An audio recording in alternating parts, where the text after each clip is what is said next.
आपकी आत्मा को झकझोरा हो नहीं हो। मैंने आपको बताया मैं पाखंडी हिंदू नहीं हूं। मैं जहां पैदा हुआ वहां हिंदू क्या होता है मुझे नहीं पता था। बचपन में भी लोग मुझे पुष्पेंद्र खां कहते थे, मुझे तब भी कोई फर्क नहीं पड़ता था। मुझे इस बात की चिंता नहीं है कि मैं कितनी पूजा करता हूं तभी मैं हिंदू होऊंगा। मैंने तो मंदिर भी 20-22 साल के बाद देखा।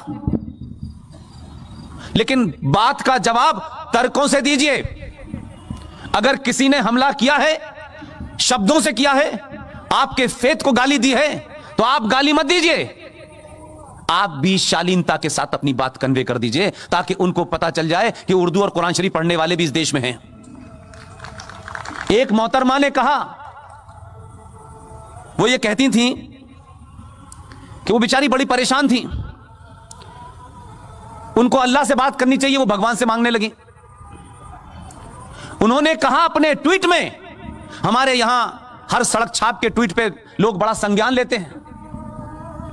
जिन लोगों के ट्वीट पे संज्ञान लेना चाहिए, अगर आप उस पे जवाब नहीं देते हैं तो उनकी हिम्मत खुल जाती है और वो ये समझते हैं कुछ भी करो। बहादुर हैं और इन छोटे भाई के पजामे और बड़े भाई के कुर्ता पहनने वालों से आप नहीं डरती।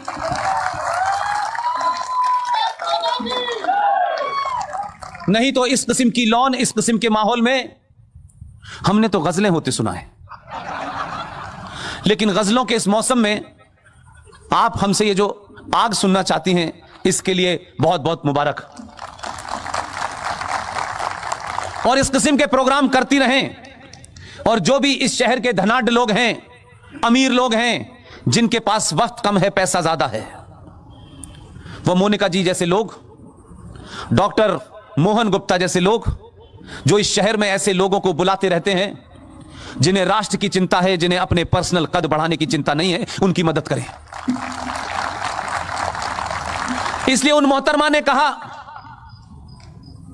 कि मैं ये दुआ करती हूं कि भारत में मां दुर्गा को भूखा न रहना पड़े। उन्होंने कहा सरस्वती को बिना स्कूल के न रहना पड़े। उन्होंने कहा लक्ष्मी को भीख न मांगनी पड़े। महाकाली को उन्होंने कहा फेयर एंड लवली न लगानी पड़े। ये देश सुन के चुप रह सकता है, मैं नहीं रह सकता। मैं कहता हूं मोहतरमा शबाना आजमी, आप जल्दी ठीक हो जाएं और मेरी आवाज आपके कानों तक चली जाए। आपको महाकाली, दुर्गा, सरस्वती और लक्ष्मी की चिंता करने की जरूरत नहीं है। इनकी सुनवाई जिस दरबार में होगी उसमें आपकी आवाज नहीं जाती है। आपको अल्लाह से दुआ करनी चाहिए थी। अगर ईमानदार थी और आप कैफी आजमी की औलाद हैं, जिसे जो लेफ्टिस्ट था और आप कहती हैं मैं भी लेफ्टिस्ट हूं, सही जगह पे सही दुआ मांगेंगी तो बात बनेगी। अगर आपके अंदर ईमान वाली थी, आप मुसलमान हैं आप, और आपके अंदर सही बात कहने का करेज है, तो जरा खुल के मुझे बताइए और कहिए। अगर आप ईमानदार होती तो कहती कि मैं अल्लाह से दुआ करती हूं कि आयशा को कभी बाल विवाह न करना पड़ता। वो कहती कि ज़ैनब को निकाह हलाला न झेलना पड़ता। वो कहती कि फातिमा को खतना न कराने पड़ते। और वो ये भी कहती कि बीवी फातिमा को जिहादियों के हाथों मरना ना पड़ता। तो शायद अल्लाह बेहतर सुनता। इसलिए अगर मजाक बनाने की अगर आदत है जिन लोगों में, एक साहब को तस्वीर बनाना आता था, बहुत तस्वीर बनाते थे, मैंने 4 नाम लिए, उसमें से अगर उनमें दम थी, अब तो वो अल्लाह को प्यारे हो गए। इसमें से एक की तस्वीर बनाते तो पता चलता क्या होता। आपने तो हमारे आस्थाओं को चोट पहुंचाते हुए आपने उनके भी कपड़े उतार दिए। जरा उनके कपड़े उतारते तो पता चलता आपको। इसलिए मैंने कहा चुप रहने का समय नहीं है। इस चुप्पी ने आपको 70 सालों में 1947 के हालात में पहुंचा दिया है। इसलिए खूब जोर से बोलिए, ईमानदारी से बोलिए, गाली गलौज मत करिए। गाली गलौज करने से अपना कद छोटा होता है। गाली गलौज करने के लिए ये अल्लाह ने कई भेजे हैं। एक रामपुर में है, कई हैं, दिन भर इधर उधर घूमते रहते हैं, क्या बकते हैं अल्लाह जाने, कोई सुनता नहीं है। और मैं तो खुलेआम इस देश के मुसलमानों से कहता हूं, तुम झूठे, मक्कार, बेईमान हो। अगर ईमान वाले होते तो तुम्हारी ये दुर्गति, ये पूरी दुनिया में इस्लाम के नाम पे जो जूते खा रहे हो, जो कत्लो गारत हो रही है, जो इस्लाम को बौना बना के जलील हो रहे हो, दुनिया के हर मुल्क में तुमसे पूछा जाता है, तुम अपना नाम छुपाते हो। यह सिर्फ इसलिए हो रहा है कि अगर उस कुरान शरीफ की कुछ आयतें भी ठीक से पढ़ते तो भी जलील नहीं होते।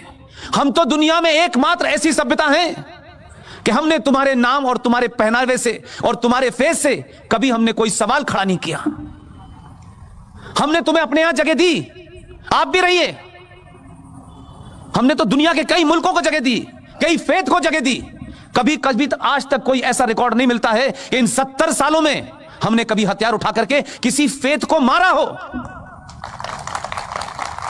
हमने नहीं कहा सामूहिक तौर पे कि आपको यहां नहीं रहना है, लेकिन माफ कीजिएगा, आपकी जहालत, आप जिस किताब का रेफरेंस देते हैं उस किताब के रेफरेंस से आपने इस देश के उन लोगों को जिनकी 5000 साल पुरानी रिटन सभ्यता है, भगवान राम के लंका जाने से लेकर के सन 71 की जो युद्ध हुआ ईस्ट पाकिस्तान में, ये 2 घटना मैं इसलिए बताता हूं ताकि उन जाहिलों को पता चले हम कौन हैं। हमने तलवार के जोर पर दुनिया को नहीं कहा ये कबूल करो नहीं तो गर्दन काट देंगे, हमने कभी नहीं कहा। हमने कहा वहां जाने का रास्ता एक है, आप इधर से जाएं उधर से जाएं, लेकिन आप कहते हैं सब हमारे रास्ते से ही जाएंगे क्योंकि आपका ठेका है, क्योंकि सिर्फ वहां जाएगा, जन्नत में जो जाएगा वो आप ही जाएंगे, बाकी हम बाहर खड़े रहेंगे।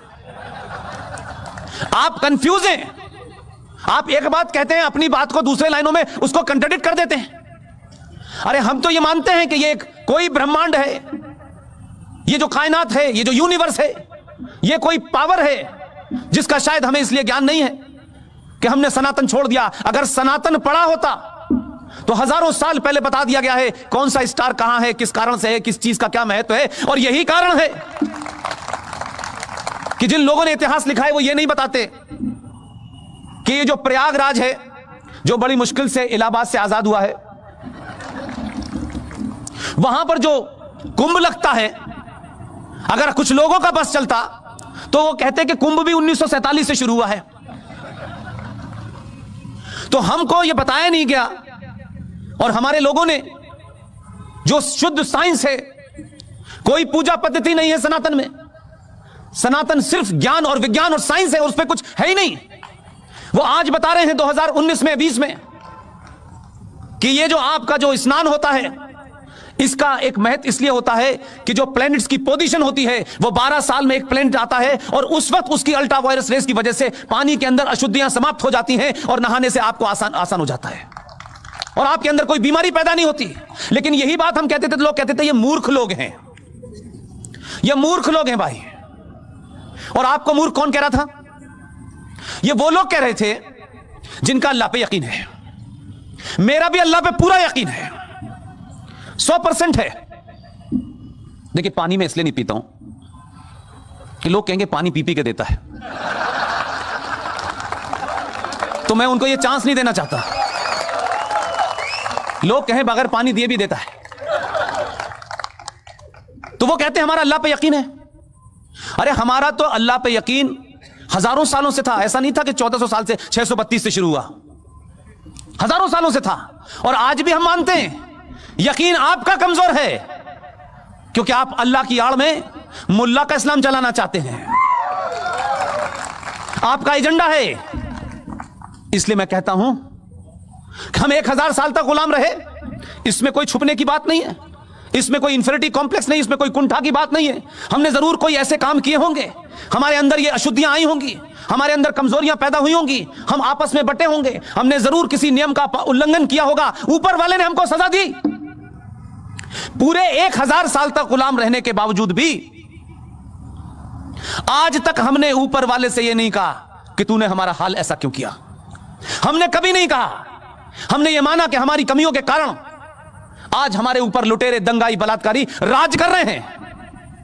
लेकिन आपसे पूछना चाहता हूं मेरे भाइयों, गोल टोपी वाले से भी पूछिएगा जहां मिल जाए, उससे पूछिएगा भाई, हम तो 1000 साल से जलीलों के हाथों जलील हुए, तब भी हमारा कुछ नहीं बिगड़ा, हम तब भी सरवाइव करे। तुमने तलवार के जोर पे लोगों को शलवार पहना दी, बहुत सारे को, हमने तब भी सवाल नहीं खड़ा किया। लेकिन जरा तुम बताओ तुम्हारा ईमान कहां चला गया? जिनका अल्लाह पे बड़ा यकीन है, नियत बांध के नमाज पढ़ते हो और अल्लाह के सिवा किसी की इबादत नहीं कर सकते, ये पहला कलमा कहता है, तो आपका ईमान 2014 के बाद से क्यों टूट गया? आप तो कहते कि ये जो कायनात है, ये जो रब्बुल आलमीन जिसे आप कहते हैं कि इस पूरी कायनात, इस सृष्टि को कोई एक ताकत चला रही है, हम भी मानते हैं, आप भी मानते हैं। तो भैया अगर ये सूरज निकल रहा है, ये हवा चल रही है, तो ये रब्बुल आलमीन का ही कोई जलवा है। तो रब्बुल आलमीन ने ये तो नहीं कहा था कि 2014 में मैं नहीं भेजूंगा। तो जो 2014 में भेजा है वो भी रब्बुल आलमीन की परमिशन से आया है, उसकी परमिशन के बगैर कोई आ सकता है? अगर ये जोकर भी तो उन्हीं की परमिशन से भेजा है। ये जोकर इसलिए भेजा है कि सनातन के मानने वालों, तुम अपने रास्ते से क्यों उठे, ये रोज आपको याद दिलाता है, ये रोज आपको बताता है, ये रोज आपके सोए हुए जमीर को बताता है कि तुम कितने कायर लोग थे। हम जैसे तुम पे बौने राज कर रहे हैं, हम जैसे लोग तुम पे चिल्ला के, उसी ने बोला है और अब ऊपर वाले ने तय कर लिया है। 1000 साल के बाद अब सनातनियों का समय है, इसलिए आपको इंतजाम कर रहा है। ये मोनिका जी जो यहां बैठी हैं, इन्हें 6 महीने पहले हम नहीं जानते थे, इन्हें भी अल्लाह ने भेजा है और इन्हीं ने, अल्लाह ने भी इनको ताकत दी है कि जो दिन भर हाथ में तलवार लिए घूमता है, उसी के शहर में ये रोजे फंक्शन करती है और वो कुछ बिगाड़ नहीं सकता है, क्योंकि अल्लाह इनके साथ है। क्योंकि अल्लाह को ये मालूम है कि अल्लाह के बंदों को जिनको भेजा था, जिनसे कहा गया था कि आप नीचे जाइए जमीन पर, आपके लिए अल्लाह ने सब कुछ दिया था, लेकिन यह कहा था कि मेरे बताए रास्ते से अगर तुम हटे, यह कुरान मजीद में जिक्र है, मेरे बताए रास्ते से तुम अगर हटे तो मैं लोग भेजूंगा तुम्हें नीचे, जो तुम्हें मेरे रास्ते पे ले आएंगे।